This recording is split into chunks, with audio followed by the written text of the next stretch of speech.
Isang babae ang nagbigay ng pagkain sa isang lalaking naghihikaho sa kalye. Makalipas ang ilang linggo, bumalik ito na may alok na lubos na ikinagulat ng babae na nag-iwan sa kanya ng walang masabi. Alas 6:30 ng umaga ang orasan sa pader ng buksan ni Patricia ang kanyang maliit na panaderya, hudyat ng simula ng kanyang araw. Ang halimuyak ng bagong lutong tinapay ay sumisingaw sa paligid, nagbibigay ng ginhawa na nakakatulong sa kanya kahit sa mga mahihirap na panahon. Habang sumisilip ang araw sa kalangitan, bahagyang sinisinagan nito ang halos walang laman na mga kalye ng lungsod. Napabuntong hininga si Patricia, tinanggap ang katotohanan na sa kabila ng kanyang matinding dedikasyon sa paggawa ng tinapay at mga panghimagas, lalong bumibigat ang sitwasyong pinansyal ng panaderya. 2 taon na ang nakalilipas mula nang simulan niya ang negosyong ito, puno ng pangarap at kasabikan. Nang una niyang buksan ang pintuan ng panaderya. Sa pagtupad ng kanyang pangarap mula pagkabata, nalikha ni Patricia ang isang lugar kung saan kaya niyang ipamalas ang kanyang sining sa pagluluto. Inihahandog ang bawat piraso ng tinapay at cake na may matinding pagmamahal at pag-aalaga, ngunit ang matinding pagbagsak ng ekonomiya ay nagdulot ng malalim na epekto sa lungsod na nagresulta sa malaking pagbaba ng bilang ng mga parokyano at tambak ng mga hindi nababayarang bayarin na nag-iipon sa kanyang mesa. Habang inaayos ang mga tinapay sa istante, napatingin si Patricia sa bintana. Ang kalye ay kakaibang tahimik maliban sa isang matandang lalaking huminto upang tumitig ng may pagnanasa sa mga nakadisplay sa panaderya. Nakasuot ng sirang damit at may mahabang gusot na balbas. Ang kanyang mga mata ay nagpakita ng malalim na gutom at lungkot habang tinitingnan ang pagkain. Naantig ang damdamin ni Patricia, pansamantala niyang iniwan ang ginagawa at lumapit sa pinto. Binuksan ito ng dahan-dahan at tinawag ng mahina, "Sir, gusto niyo bang pumasok?" Nagulat ang lalaki sa alok niya at nagatubili. Kita sa mukha niya ang hindi makapaniwala. Malinaw na bihira siyang makatanggap ng ganitong kabaitan sa buhay. "Wala akong pambili," sagot niya, magaspang at pagod ang boses. Ngumiti si Patricia ng mainit. "Huwag mong alalahanin yan. Halika, pumasok ka. May bagong lutong tinapay dito at gagawan kita ng masarap na mainit na kape." Matapos ang ilang saglit ng pag-aalinlangan, dahan-dahan pumasok ang lalaki. Pinaupo siya ni Patricia sa isang mesa malapit sa bintana at mabilis siyang nagtungo sa counter upang maghanda ng kape at magtipon ng iba't ibang bagong lutong tinapay at pastries. Habang abala si Patricia, napansin niya ang mga mata ng lalaki na sinusundan ng bawat galaw niya. Kita sa mukha ang hindi makapaniwala sa kabaitan na ipinapakita sa kanya. Nang bumalik siya, dala ang tray ng pagkain. Nanlaki ang mga mata ng lalaki sa pasasalamat. "Ang pangalan ko ay Charles," sabi niya, bahagyang nanginginig ang mga kamay habang inaabot ang kape. "Ikinagagalak kong makilala ka, Charles. Ako si Patricia," sagot niya sabay upo sa tapat ng lalaki. "Masaya akong may makakausap. Tahimik na tahimik dito kamakailan," dagdag niya. Dahan-dahang nagsimulang kumain si Charles, parang pinahahalagahan ang bawat subo na parang ito ay isang mahalagang regalo. Tahimik lang si Patricia, pinapanood siya at nakadama ng kaligayahan sa kaalaman na may nagawa siyang mabuti sa sandaling iyon. Matapos ang mahabang katahimikan, muling nagsalita si Charles, "Salamat. Wala akong sapat na salita upang ipahayag ang aking pasasalamat," mahinang sinabi ni Charles. "Hindi mo na kailangang magpasalamat," tugon ni Patricia, may ngiti sa kanyang mukha. "Masaya lang ako na tinanggap mo ang aking imbitasyon." Matapos maubos ang kanyang pagkain, tumayo si Charles mula sa kanyang upuan. Binigyan si Patricia ng isang tingin na puno ng mga di nasasambit na saloobin. Saglit siyang huminto, tila nag-aalangan, bago bahagyang yumuko at bumulong, Malalaman mo kung sino ako sa tamang panahon. Bago pa makapagtanong si Patricia, agad na umalis si Charles at nawala sa kalye. Naiwan si Patricia na nakatayo sa kinatatayuan niya. Ang misteryo ng mga sinabi ni Charles ay patuloy na nakabitin sa hangin. Ano kaya ang ibig sabihin ng kanyang mga salita? Sino nga ba siya? Sa mga sumunod na araw, ang maikling pakikipagtagpo kay Charles ay patuloy na gumugulo sa isipan ni Patricia. Ang kanyang mahiwagang mensahe ay paulit-ulit na tumutugtog sa kanyang isipan na parang isang palaisipan na hindi malutas, at napagtanto niya kung magkukrus pa kaya muli ang kanilang mga landas. Sa kabila ng patuloy na paghihirap ng panaderya, tila may nagbago sa kalooban ni Patricia. May malalim na pakiramdam na ang kanilang pagkikita ay hindi basta pagkakataon lamang, at maaaring ito ay tanda ng isang malaking pagbabago sa kanyang buhay. Ang oras ay tila bumagal sa panaderya. Bawat araw ay markado ng patinding problemang pinansyal. Ang mga umaga na dati puno ng pag-asa ay nagsisimula na ngayon ng mabigat ang loob at may malalim na kaba.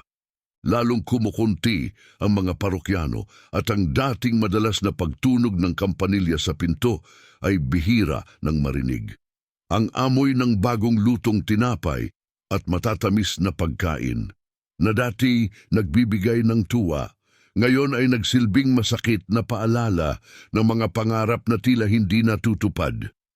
Si Patricia ay tumatayo ng mahabang oras sa likod ng counter. Ang kanyang mga mata ay madalas tumatakas patungo sa mga estante na puno ng mga produktong walang bumibili. Ang katahimikan ng tindahan na tanging ang pagtunog ng orasan ang bumabasag ay bumibigat sa kanyang damdamin. Bawat minuto na walang parokyano ay nagpapaalala sa malupit na katotohanan na ang pangarap na kanyang ibinuhos ang puso ay unti-unting nawawala. Madalas bumabalik sa kanyang isipan si Charles, ang mahiwagang bisita at ang kanyang mga huling sinabi, "Malalaman mo kung sino ako sa tamang panahon." Ano kaya ang ibig sabihin ng kanyang mga salita? Sino nga ba siya at bakit tila may binubuhay na damdamin ang kanyang mga salita sa puso ni Patricia? Habang tinatapos ang patuloy na pagdami ng mga papeles at mga bayarin na hindi nababayaran, nahihirapan si Patricia na manatiling nakatuon. Bawat paalala ng utang at bawat abiso ng koleksyon ay nagpapalubha sa sakit ng ulo na tila laging kasama niya sa kanyang tahimik na mundo ngayon. Ginawa na ni Patricia ang lahat upang mabawasan ang gastusin, pinakawalan ang mga empleyado, binawasan ang produksyon, ngunit tila wala ng sapat na solusyon upang maiwasan ang nakaambang krisis. Nakaupo sa kanyang munting mesa sa likuran ng tindahan, hawak niya ang isang lumang notebook. Ang notebook na ito, mula 2 taon na ang nakakaraan, ay naglalaman ng kanyang mga unang ideya at plano para sa panaderya, puno ng pag-asa at mga resipe na sabik siyang subukan. Ngunit ngayon, ang mga pahinang iyon ay tila mga anino ng isang pangarap na unti-unting nagiging bangungot. Huminto siya sa isang pahina kung saan isinulat niya sa malalaki at masiglang titik isang lugar ng init at kabaitan. Inakala ni Patricia na ang kanyang panaderya ay hindi lang basta negosyo.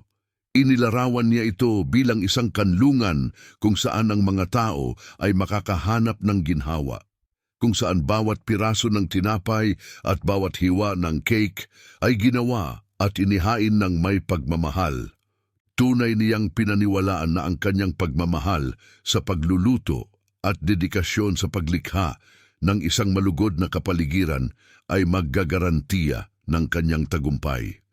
Ngunit sa pagtitig sa tumpok ng mga hindi nababayarang bayarin, nanghina ang kanyang kumpiyansa. Ang kamakailang pagtatagpo kay Charles ay muling nagbalik sa kanyang isipan ang mga pangunahing pinahahalagahan niya sa kanyang pangarap. Inaalala siya ng kanyang orihinal na mga hangarin sa kabila ng mga may hirap na realidad na kanyang kinakaharap ngayon. Sa sandaling iyon, ng matinding pakikibaka, ipinakita ni Patricia ang dignidad at kabutihan kay Charles, isang taong tila nawalan ng lahat, na sumasalamin sa mismong layunin ng kanyang panaderya noong siya mismo ay nakikipaglaban para mabuhay. Napagtanto niya na ang kanyang pakikisalamuha kay Charles ay sumasalamin sa tunay na diwa ng kanyang panaderya. Hindi lamang ito tungkol sa pagbebenta ng tinapay at matatamis na pagkain. Ito ay tungkol sa pagbuo ng koneksyon, pag-aalay ng kaaliwan at pagbibigay ng kaunting init ng pagkatao sa isang madalas na malamig at walang malasakit na mundo.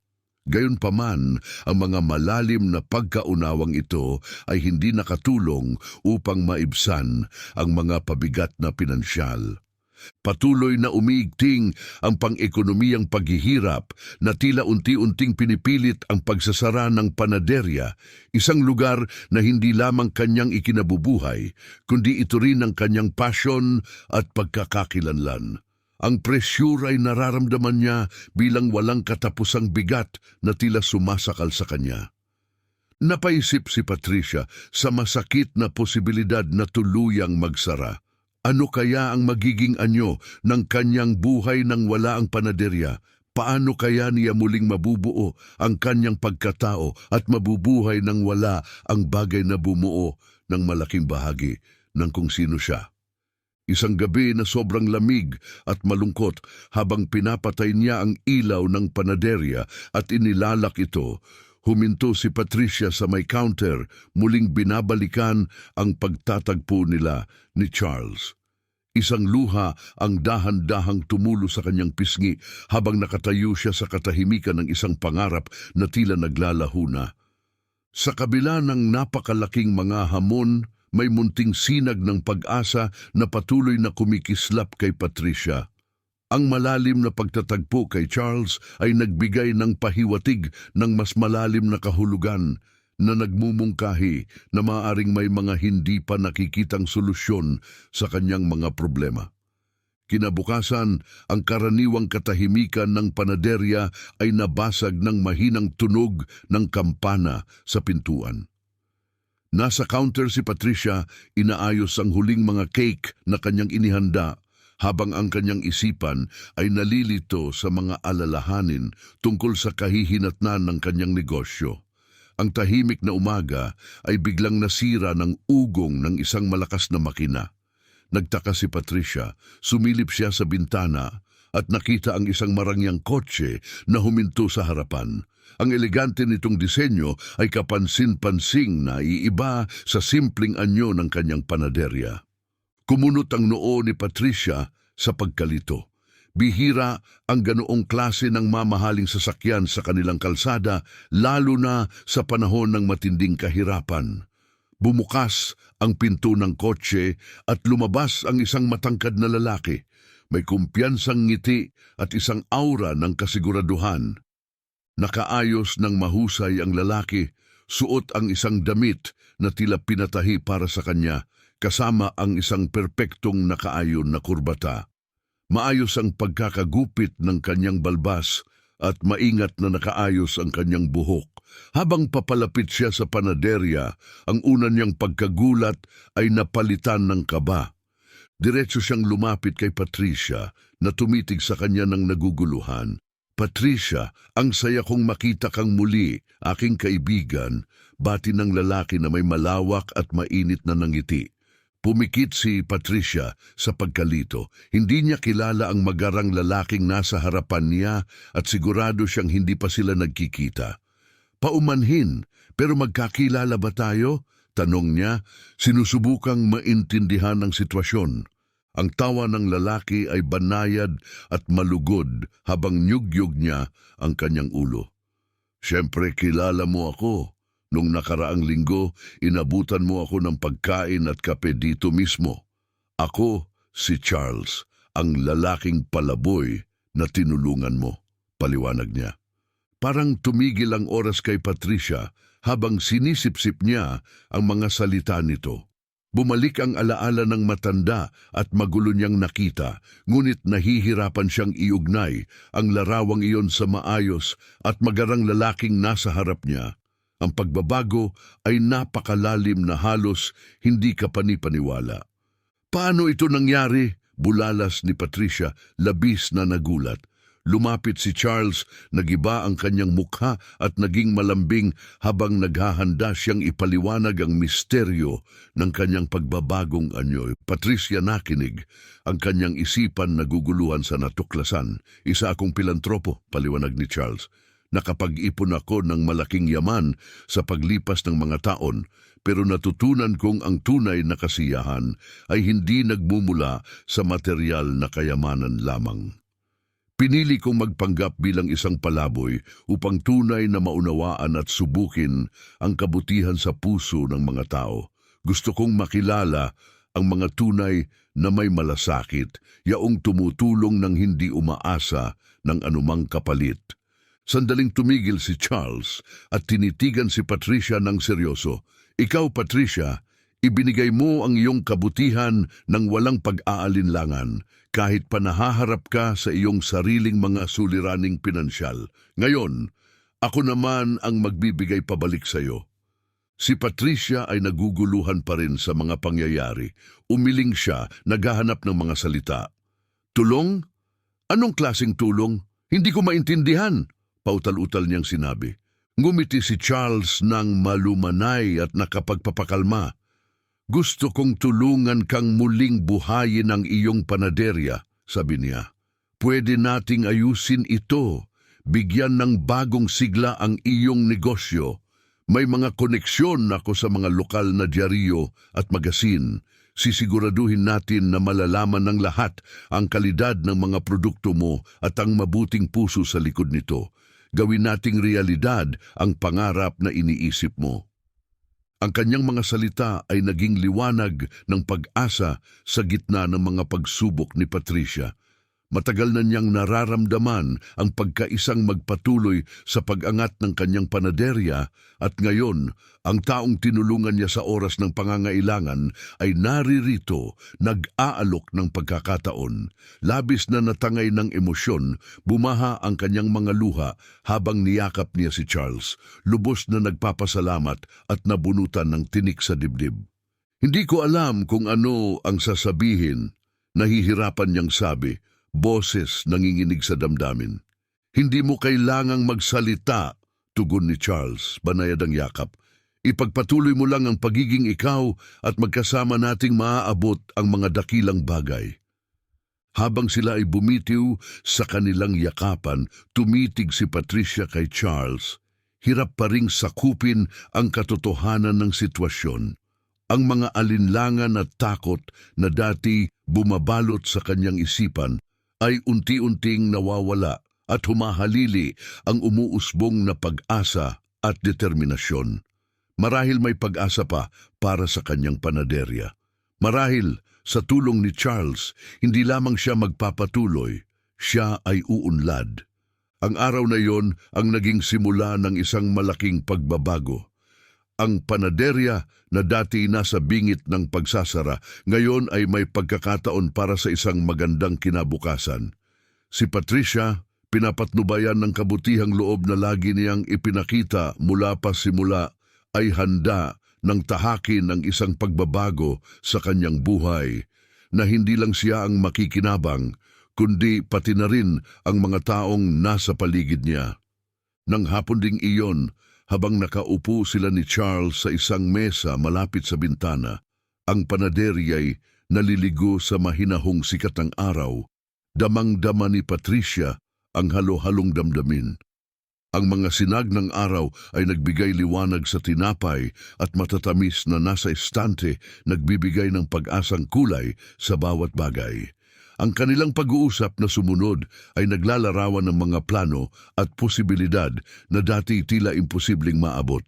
Si Charles, ngayon ay bihis na bihis at nagpapakita ng kumpiyansang init, ay handa nang ipresenta kay Patricia ang isang alok na magbabago sa kanyang buhay ng malalim.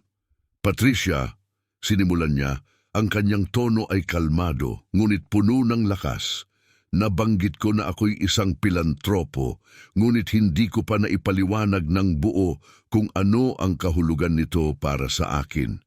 Ilang taon akong naging matagumpay na negosyante, bumuo ng aking kayamanan mula sa wala. Subalit dumating ang oras na napagtanto ko na ang yaman lamang ay hindi katumbas ng kaligayahan.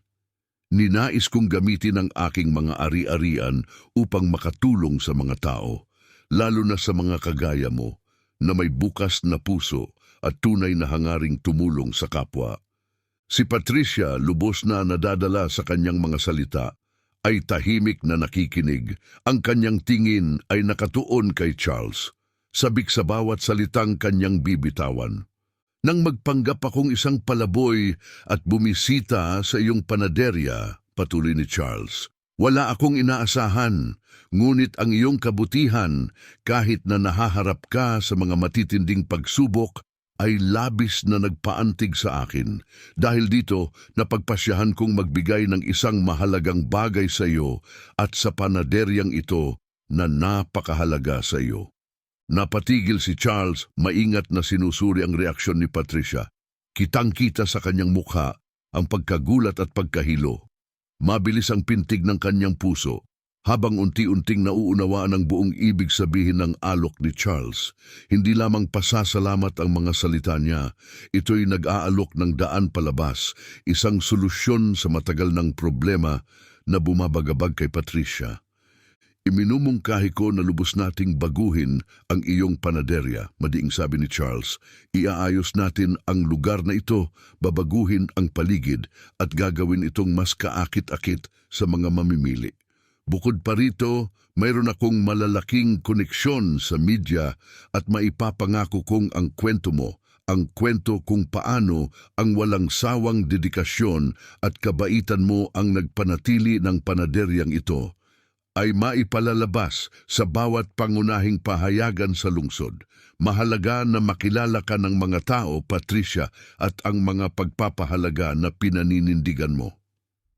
Sa narinig, nabalot si Patricia ng halo-halong damdamin, gulat at kaginhawaan.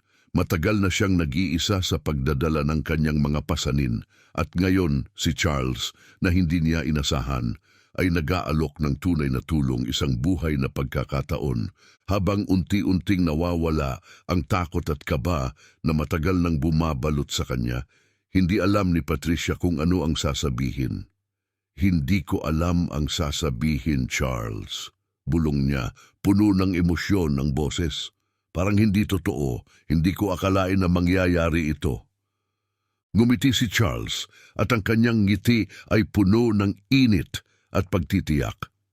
Hindi mo kailangang magdesisyon agad, kalmado niyang tugon.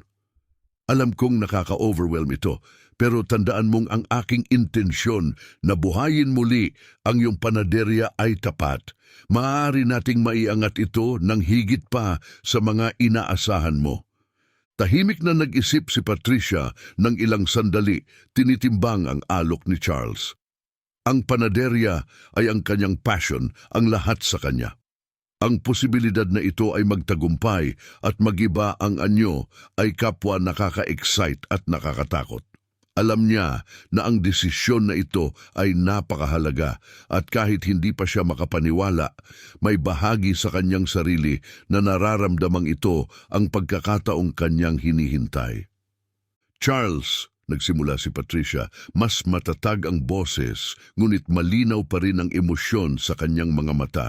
Hindi ko kayang balewalain ang iyong kabaitan, subalit kailangan kong maging totoo sa iyo. Hindi ako sigurado kung handa na ako para sa ganitong kalaking pagbabago. Napakalaki ng pagbabagong ito at natatakot ako. Lumapit si Charles at nakita ni Patricia ang mas malalim na pag-unawa sa mukha nito. Natural lang na matakot, Patricia. Napakalaki ng mga binuhat mo ng mag-isa at ang pagdadalawang isip sa harap ng mga malalaking pagbabago ay inaasahan. Ngunit tandaan mo, nandito ako para suportahan ka sa bawat hakbang. Nasa iyo ang desisyon at igagalang ko anuman ang piliin mo. Huminga ng malalim si Patricia, ramdam ang bigat ng kanyang napipintong desisyon. Mataas ang mga panganib, ngunit hindi na kayang ipagpatuloy ang kanyang kasalukuyang kalagayan.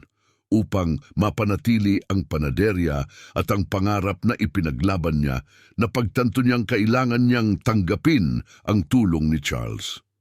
Kailangan niyang maniwala na kayang palakihin ng kakayahan at yaman ni Charles ang kanyang simpleng tindahan. Pagkaraan ng ilang sandaling katahimikan, tumingin si Patricia kay Charles at mahigpit na tumitig sa kanyang mga mata. "Tinatanggap ko," matapang niyang sinabi, puno ng emosyon. "Tinatanggap ko ang iyong tulong, Charles. Ipagpatuloy natin ang pagbabago sa panaderyang ito at gawing realidad ang pangarap ko." Lumapad ang ngiti ni Charles, kumikislap ang kanyang mga mata sa kasiyahan. "Tama ang naging desisyon mo, Patricia, at tiniyak ko sa iyo hindi mo ito pagsisisihan," sabi ni Charles nang may pagtitiyak.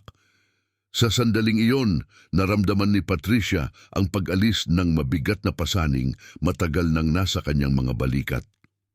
Bagamat alam niyang maraming hamon pa ang naghihintay, sa unang pagkakataon, sa matagal na panahon, naramdaman niya ang suporta. Kasama si Charles, nariyan ang tunay na pag-asa, nagbibigay ng bagong tibay ng loob upang gawing matagumpay ang kanyang panaderya gaya ng kanyang pangarap. Ang araw ng pagsisimula ng pag-renovate sa panaderya ay nagdala ng kakaibang enerhiya na matagal nang hindi naramdaman ni Patricia. Ang sikat ng araw ay tila mas maliwanag, parang senyales ng pagsang-ayon sa bagong kabanata ng kanyang buhay. Maaga pa lang, dumating na ang mga truck na puno ng mga materyales at manggagawa, handa ng simulan ng pagbabago. Ang dating maliit at payak na panaderya ay papunta na sa pagiging isang bagay na kahanga-hanga.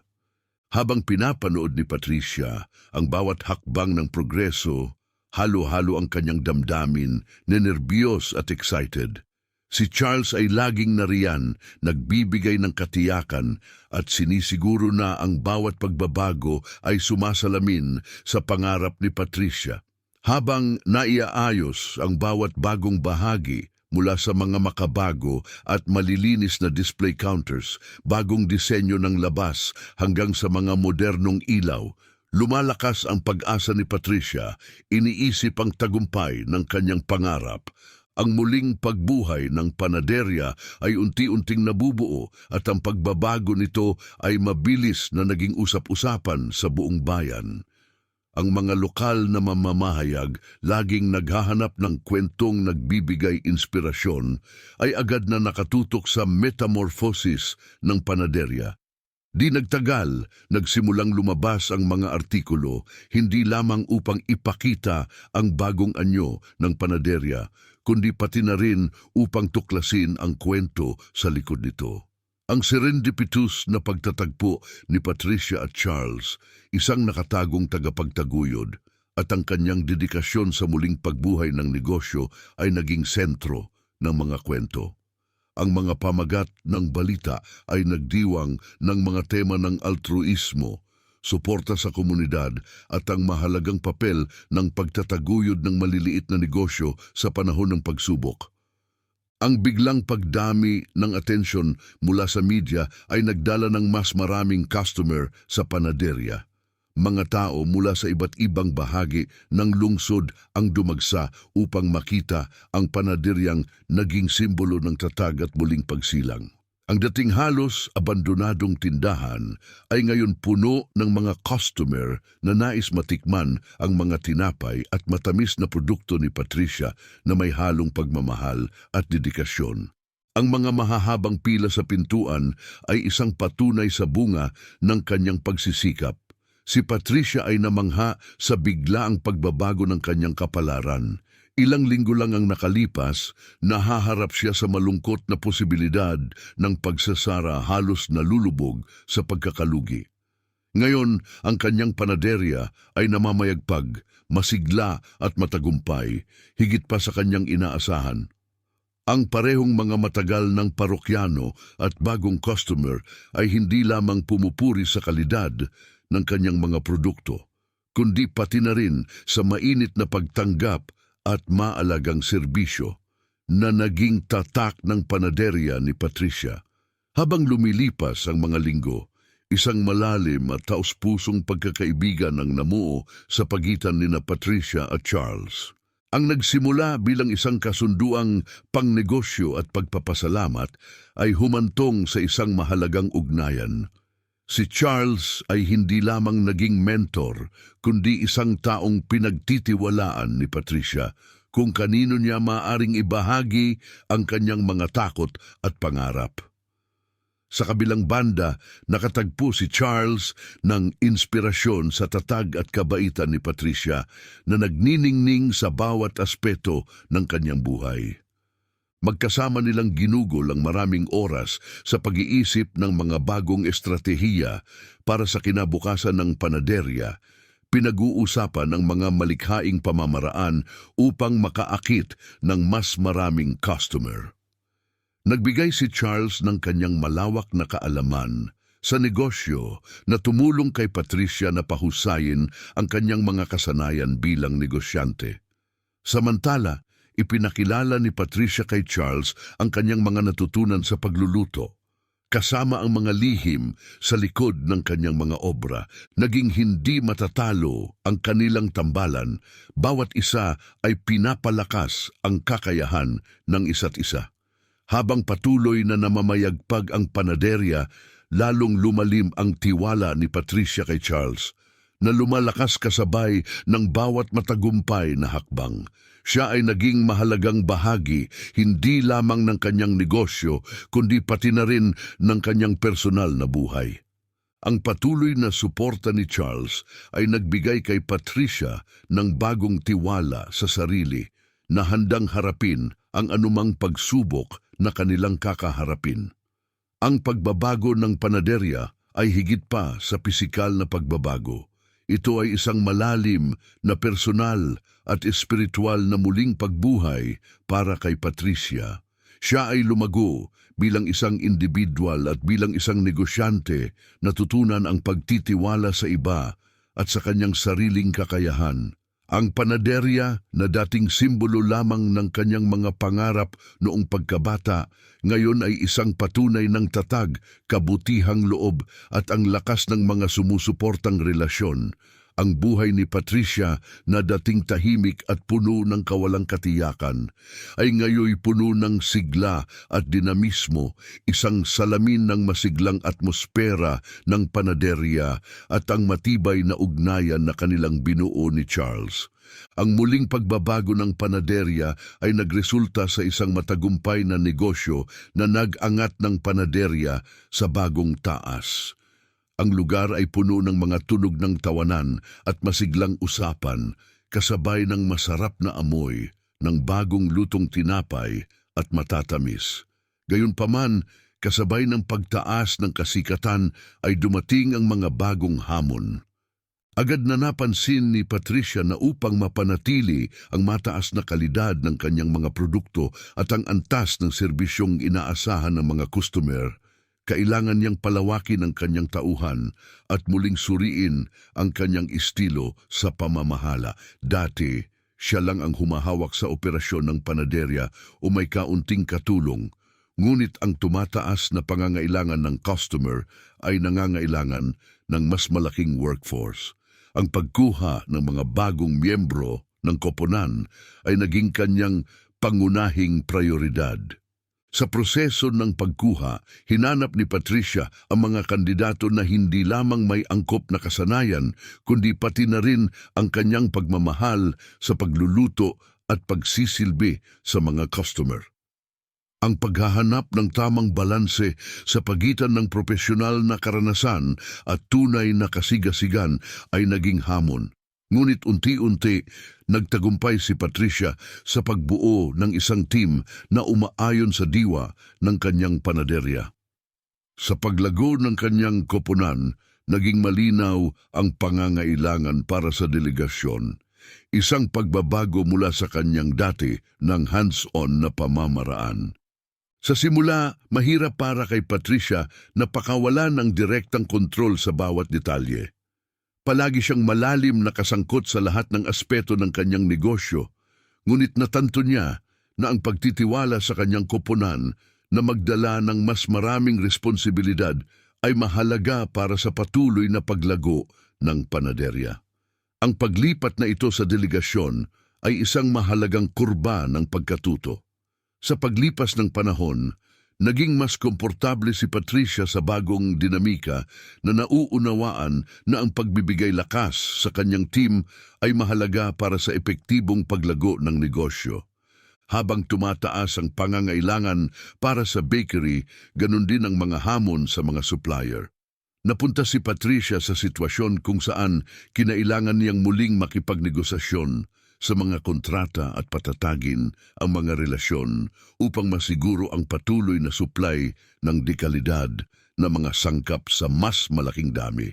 Minsan, nagiging tensyonado ang mga negosasyon, lalo na kapag humaharap sa pabago-bagong presyo o naantalang mga delivery. Gayunpaman, sa tulong ng karanasang gabay ni Charles, mahusay na naharap ni Patricia ang mga hamon. Magkasama nilang nabuo ang mga kasunduan na nakabuti sa bakery na sinigurong hindi nagiging kompromiso ang kalidad ng kanilang produkto. Higit pa sa pagiging isang pinansyal na taga-suporta, naging isang mahalagang tagapayo si Charles kay Patricia.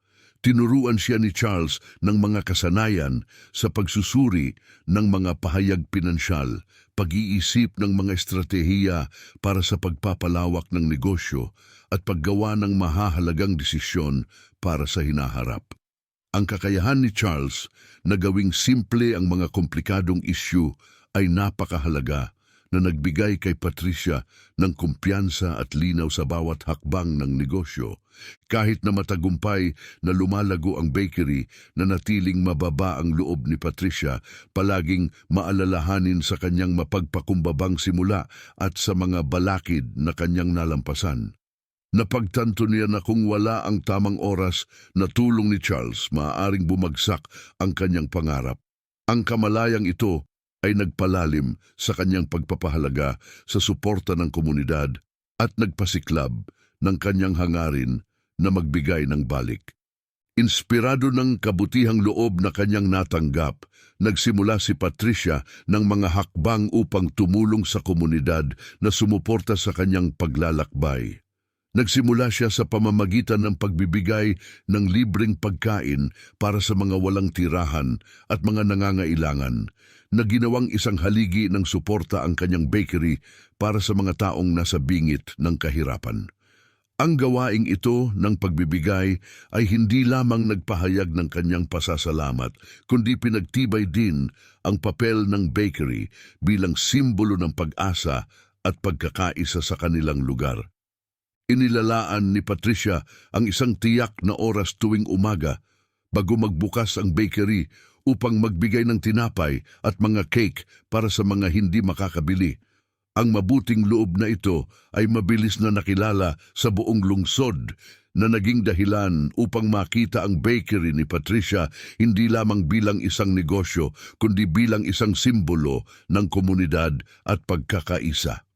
Dumarating ang mga parokyano hindi lamang para bumili ng kanyang mga paninda, kundi upang suportahan din ang kanyang layunin na tumulong sa mga nangangailangan. Nararamdaman ni Patricia na natutupad niya ang mas malalim na layunin ng kanyang pangarap, ang magtaguyod ng isang lugar kung saan pinapahalagahan ang malasakit at koneksyon ng tao katulad ng kalidad ng kanyang mga produkto, sa kabila ng mga patuloy na hamon, mula sa pamamahala ng isang lumalaking koponan hanggang sa pagharap sa mga relasyon sa supplier at pagpaplanong pinansyal, mas handa at mas kumpiyansa si Patricia. Pinapalakas siya ng kaalaman na hindi siya nag-iisa, Sa patuloy na gabay ni Charles at malakas na suporta ng kanyang koponan, pakiramdam niya ay may kakayahan siyang lampasan ang anumang balakid.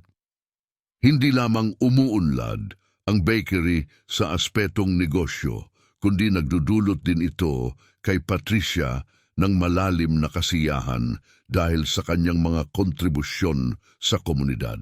Lalo pang lumalim ang kanyang ugnayan kay Charles at magkasama nilang naisip ang mas malalaking posibilidad para sa hinaharap. Ang dati maliit na bakery na muntik ng mabigo ay naging isang mahalagang bahagi ng komunidad, isang pinagmumula ng inspirasyon at pag-asa para sa buong lungsod. Bawat bagong hamon ay nagbibigay kay Patricia ng mga pagkakataon upang matuto, umunlad at palawakin ang kanyang impluensya. Ang bakery ay hindi na lamang isang matagumpay na negosyo. Ito ay isang pamana ng kabaitan na umuugong sa bawat taong pumapasok sa kanilang pintuan. Ang transformasyon ng isang bahagi ng bakery ni Patricia bilang isang kanlungan para sa komunidad ay isang malalim na kapahayagan para sa kanya.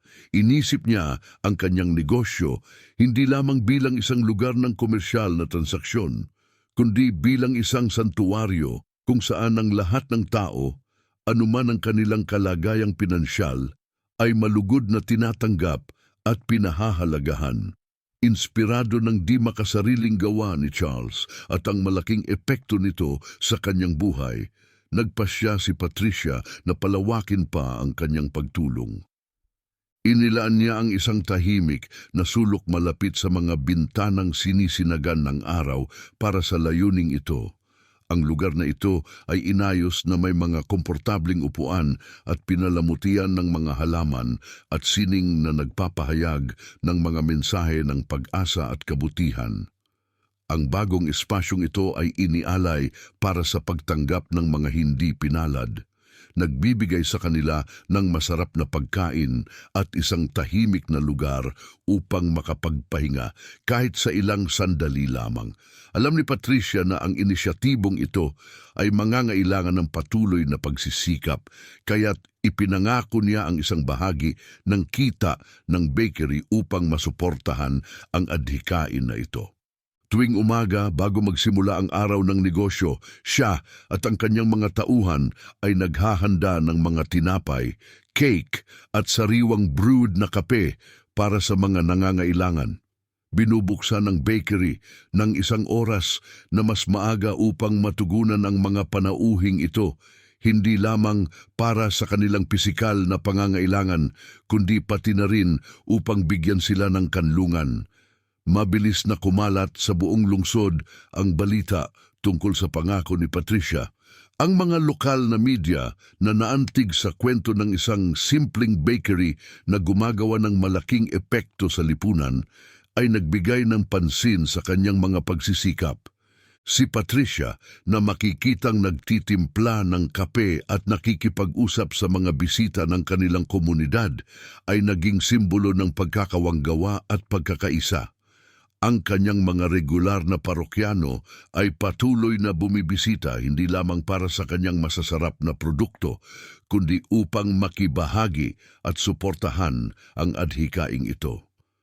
Marami ang nag-volunteer upang tumulong sa pagseserbisyo ng pagkain, habang ang iba naman ay nagbigay ng donasyon upang masiguro ang patuloy na tagumpay ng programa. Ang bakery ni Patricia na dating isang simpleng negosyo ay naging isang haligi ng suporta at pagkakaisa sa komunidad, sumasalamin sa kapangyarihan ng malasakit sa aksyon. Nakita ni Patricia ang epekto ng kabaitan na nagsimula kay Charles na lumawak, na naging isang matatag na suportang network na lampas pa sa kanyang inaasahan. Ang espasyo ng panaderya para sa komunidad ay naging sentro ng koneksyon at pagbabahagi ng mga karanasan. Habang nakikinig ng maigi si Patricia sa mga makabagbag damdaming kwento ng buhay ng mga bumisita, napagtanto niya na sila ay mga taong dumaan sa matinding pagsubok sa mga mahihirap na panahon, ngunit natagpuan nila ang aliw at dignidad sa loob ng mga pader na kanyang ibinigay. Kapalit nito, sinalubong si Patricia ng taos-pusong pasasalamat at pagkilala mula sa mga taong maaaring hindi mapansin ng lipunan. Nananatiling matatag na kapanalig si Charles na ipinagmamalaki ang pagkakita kay Patricia na isinasabuhay ang leksyon na nais niyang ituro, na ang tunay na tagumpay ay hindi lamang nakabase sa kita kundi sa potensyal na positibong maimpluwensyahan ang buhay ng iba. Dahil dito, nagsimula silang bumuo ng mga plano upang palawakin pa ang kanilang misyon.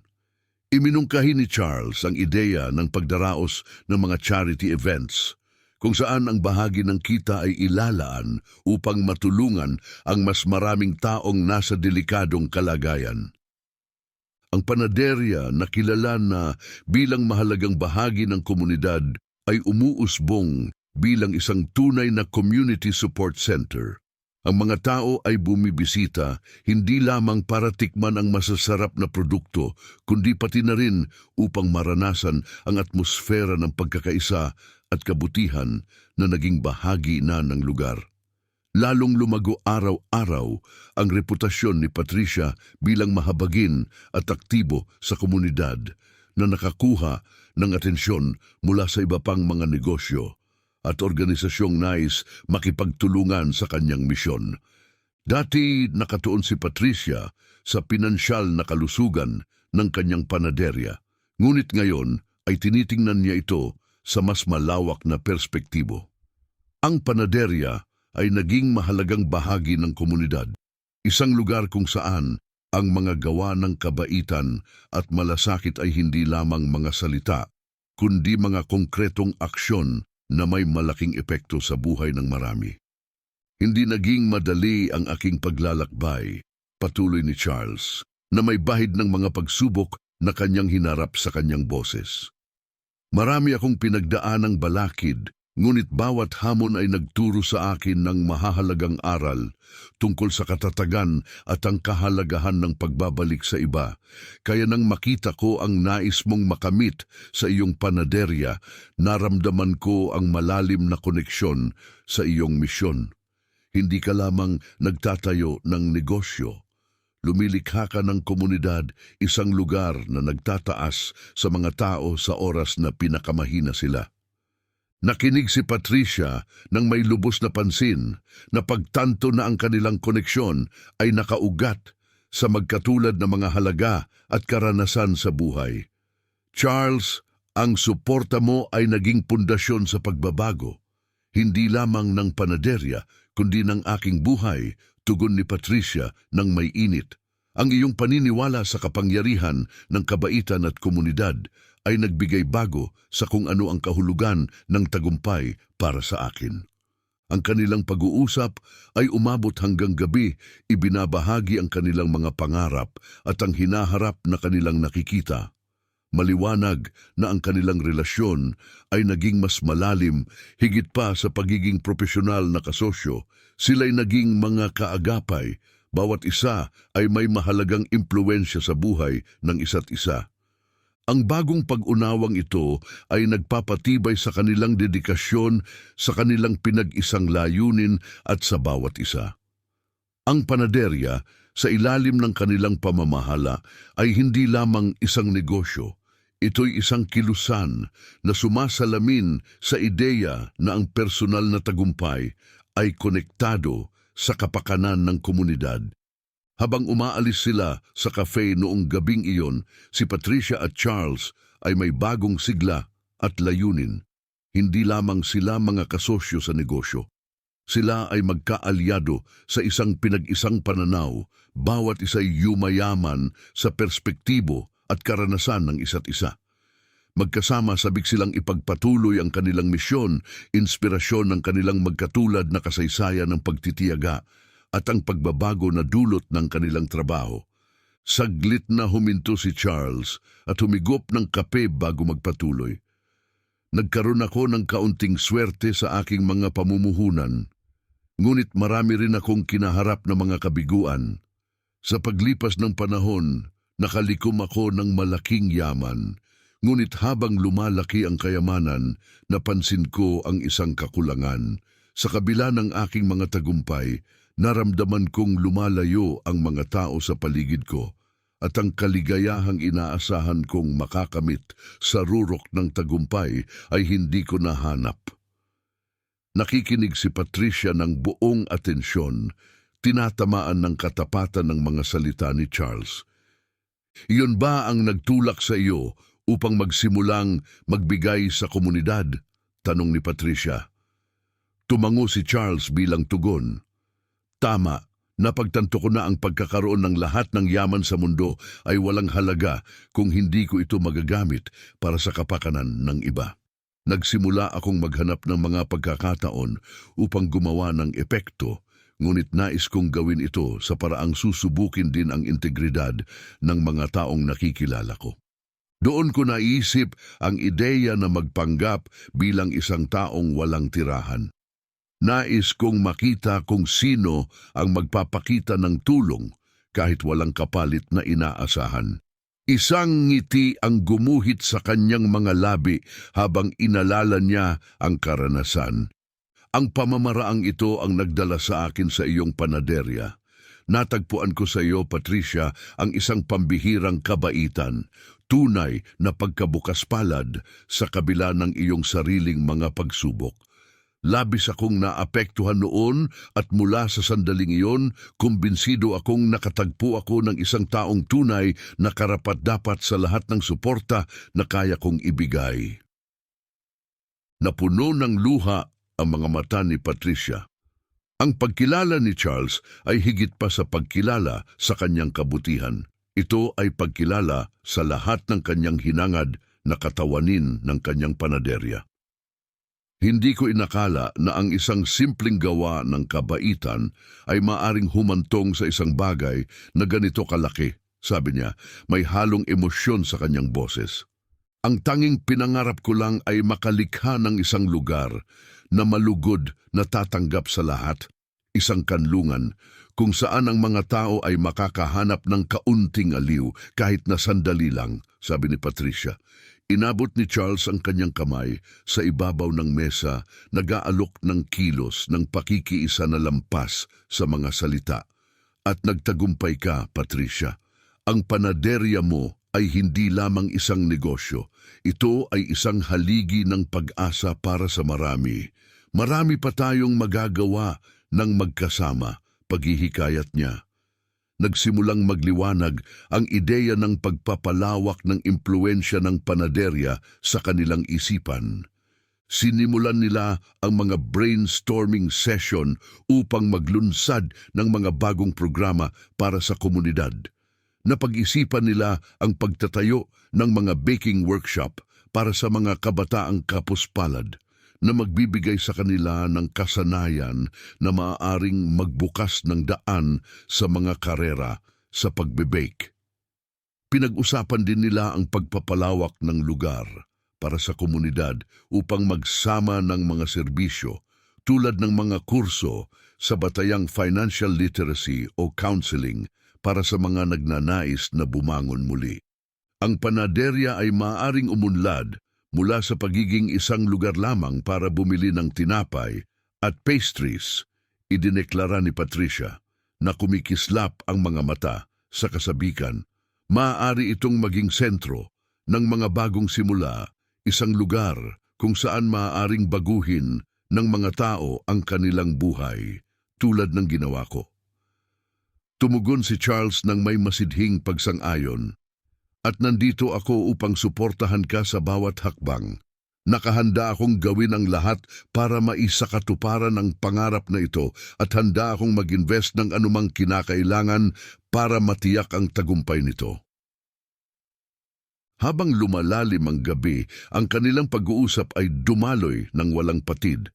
Pinagtagpi ang mga kwento ng nakaraan at mga pananaw sa hinaharap.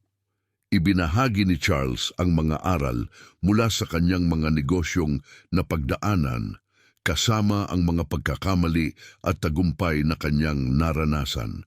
Nagbahagi naman si Patricia ng mga kwento mula sa kanyang pagkabata kung paanong palaging sinusuportahan ng kanyang mga magulang ang kanyang mga pangarap at kung paanong bawat piraso ng tinapay na kanyang inihurno ay may bahagi ng kanyang personal na paglalakbay.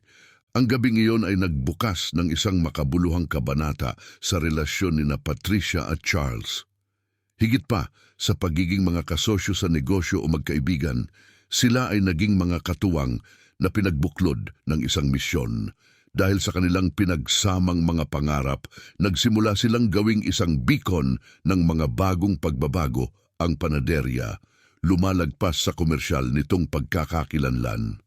Sa paglipas ng panahon, ang Patricia's Bakery ay naging simbolo ng lahat ng kanilang ipinangarap ni Charles.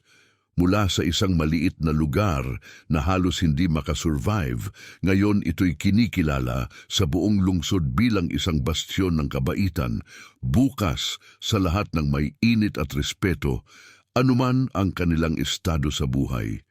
Ang desisyon ni Patricia na gawing isang sentro ng komunidad ang bahagi ng panaderya ay mas higit pang umusbong kaysa inaasahan.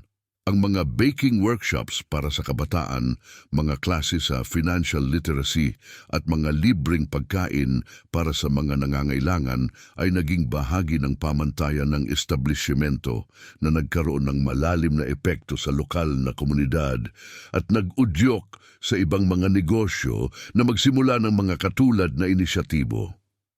Ang saklaw ng mga lokal at pambansang media ay laging binibigyang diin ang epekto ng panaderya na madalas na binabanggit kung paano ang pagkakawanggawa ni Patricia at Charles ay nagbigay ng pag-asa sa gitna ng mga mahihirap na panahon. Ang salitang katatagan ay naging kasing kahulugan ng pangalan ni Patricia na sa pamamagitan ng hindi matitinag na determinasyon at suporta ay nagbago ng isang naghihingalong negosyo tungo sa isang sentro ng kabaitan at inspirasyon. Si Charles, na regular na bumibisita sa panaderya, ay nakita ang lugar hindi lamang bilang isang proyekto kundi bilang katuparan ng kanyang sariling landas patungo sa pagtubos at layunin. Magkasamang ipinagpatuloy ni Patricia at Charles ang pagbubuo ng mga bagong inisyatibo upang higit pang palawakin ang mabuting impluensya ng panaderya na nagpapayaman sa komunidad. Si Patricia, na dati abala lamang sa pinansyal na kalagayan ng kanyang negosyo, ngayon ay nakaramdam ng mas malalim na kagalakan na lampas sa material na kita. Napagtanto niya na siya'y nagdadala ng makabuluhang pagbabago sa buhay ng mga tao na nagdudulot ng kaligayahang hindi matutumbasan ng anumang bagay. Ang Patricia's Bakery ay naging higit pa sa isang lugar para sa mga pastries at tinapay. Ito ay naging isang buhay na patunay ng kapangyarihan ng kabaitan. Ipinakita nito kung paano ang malasakit, kapag sinamahan ng tamang suporta, ay kayang magbago ng mga buhay at lumikha ng isang bagay na may malalim na epekto. Bawat gabi, kapag pinapatay ang mga ilaw at isinara ang mga pinto, iniisip ni Patricia kung paanong ang isang simpleng gawa ng kabaitan ay naging isang misyon ng kanyang buhay, isang misyon na pinagsasaluhan nila ni Charles na nagpapalakas ng loob ng iba upang sumunod sa kanilang mga yapak. Sana ay nagustuhan nyo ang kwento ngayong araw. Kung naibigan ninyo ito, huwag kalimutang mag-subscribe sa aming channel upang hindi ninyo mapalampas ang mga inspirasyonal na kwento tulad nito. I-click ang like button at ibahagi ang inyong mga saloobin sa comment section sa ibaba. Kita-kita tayo sa susunod na video.